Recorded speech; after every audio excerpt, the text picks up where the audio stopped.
इंतजाम दसिया नहीं भी कितना गुड़ खवाना है। फिर आधा किलो ले नहीं बड़ा इन्ना ही आ थोड़ा जरा भी मसलन अंदर से जड़ा होया गुड़ गरम ਹੁੰਦਾ ਤਾਂ ਬਣਾ ਸਾਟ ਕੇ ਦੁੱਧ ਲਪਾਇਆ ਜਾਵੇ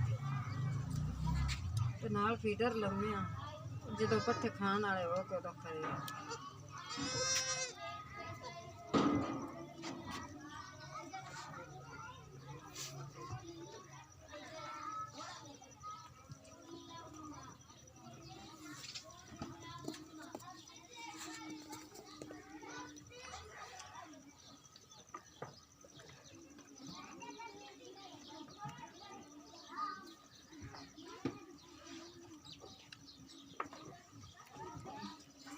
ची ची